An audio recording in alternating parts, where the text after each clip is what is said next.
Jazakumullah khair.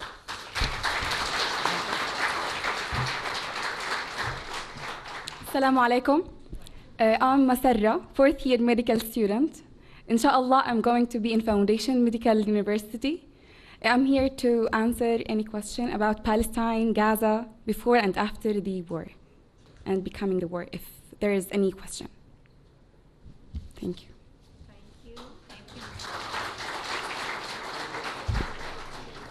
Now it's my pleasure to invite Honorable Prime Minister Mr. Shehbaz Sharif Sahab to address the students, whom vision could not make it possible without him.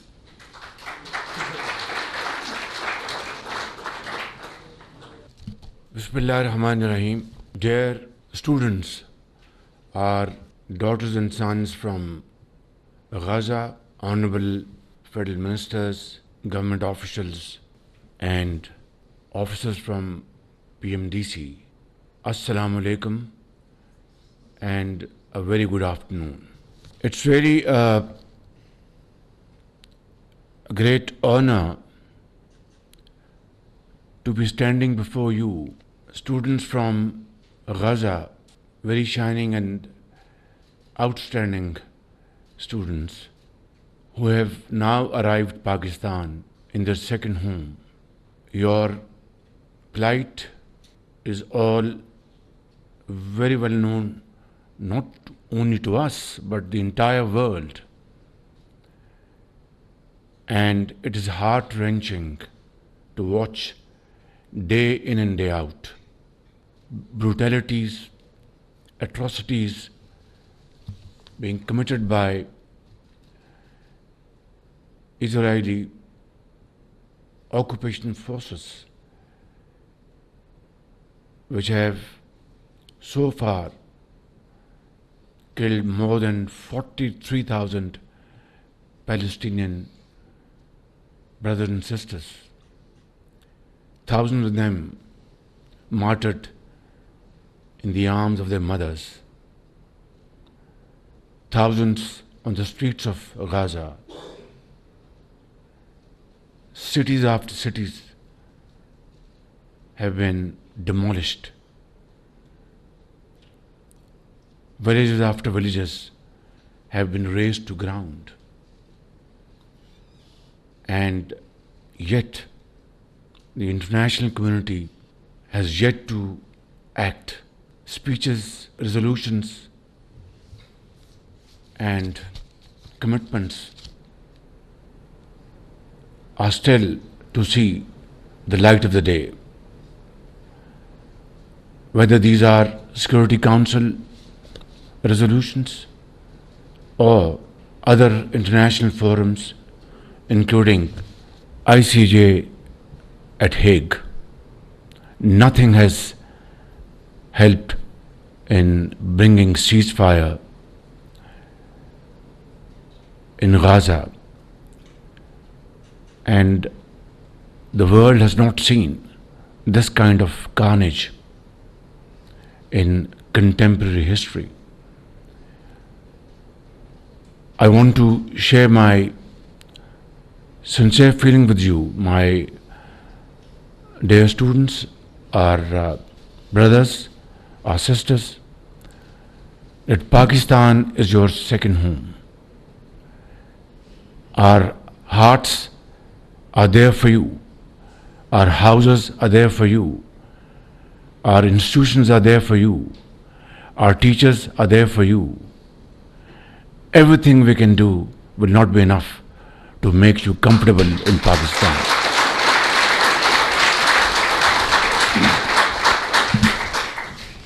I was at UNGA session and we heard speeches after speeches speaking about Palestine, speaking about how Israeli forces are committing genocide in that part of the world. And there were presidents, there were prime ministers, there were heads of states, kings. But after that session, blood still flows in the streets of Gaza. Schools are being bombarded. Hospitals are being smashed. And the world is a silent spectator. I have, in one of my speeches, drawn a stark comparison, a parallel. We know how peace was achieved in Northern Ireland. We know how East Timor was carved out as a separate independent unit. And we know how Sudan was divided. And we know how Bosnia's cries were finally heard after thousands and thousands of Muslims were martyred over there.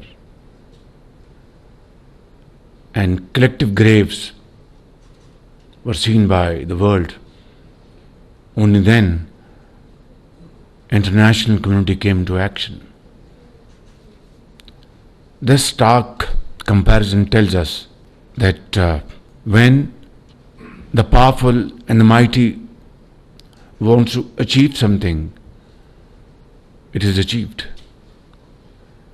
And when the powerful and mighty want to ignore something, it is ignored.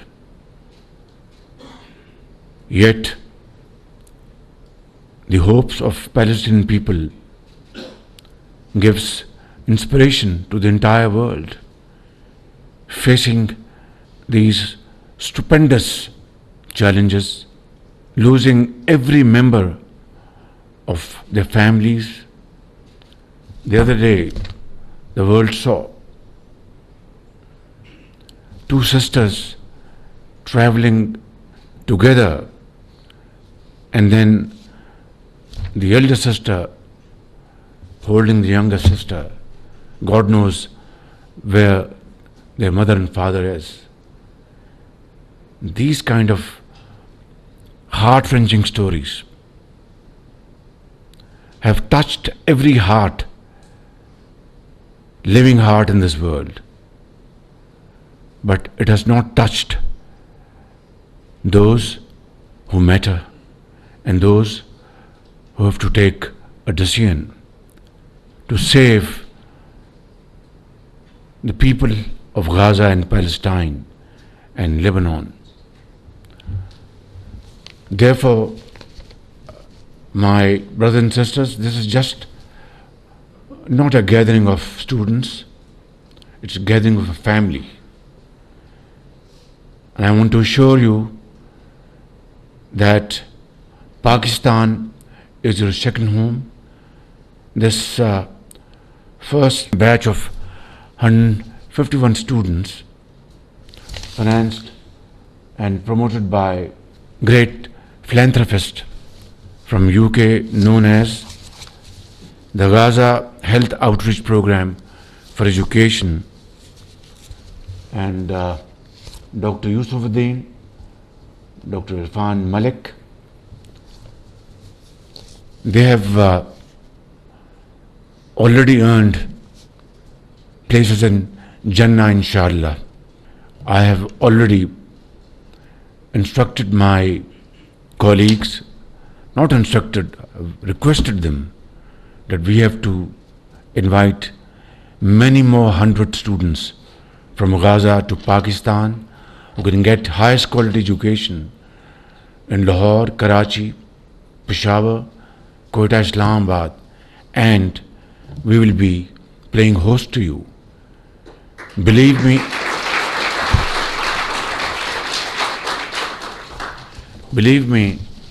it's not a favor. It's a responsibility which I have discharged long ago, but it's never too late. And while the cost of this batch of students will be borne by Al Khidmat Foundation and those great people sitting there, I will make sure that while additional students come here in Pakistan, not only we will provide them finest quality education, but it will be all free of cost, borne by the government of Pakistan, inshallah. I will therefore request Dr. Bharat and Secretary Health and Secretary Foreign Affairs to kindly take up this challenge immediately, and through proper coordination, please come up with your recommendations without any delay as to how many more students, brightest of the bright, can we invite to Pakistan and house them in the best learning seats of Pakistan. This should be done not in months but in days and weeks. So, my dear brothers and sisters, while you have left Gaza, your birthplace, and your dear ones behind you, and I wouldn't want to ask you, rather don't have the courage to ask you, that how many of you have lost your dear and near ones over there. But let me assure you that our heart pumps with your heart. We are one family, and you will, inshallah, not feel. Of course, you will miss your parents, you will miss your relatives, but you have your brothers and sisters here who will look after you like a family. Antum ikhwan, hada bayt baytukum, Pakistan baytukum, inshallah. قلبي مفتوح لكم يعني أي وقت إن شاء الله، ونحن موجودين مشتاقين، هذا فرض علينا يعني. أنتم ليس ضيوف، أنتم إخوان والله العظيم، فباكستان بيتكم وبيتي.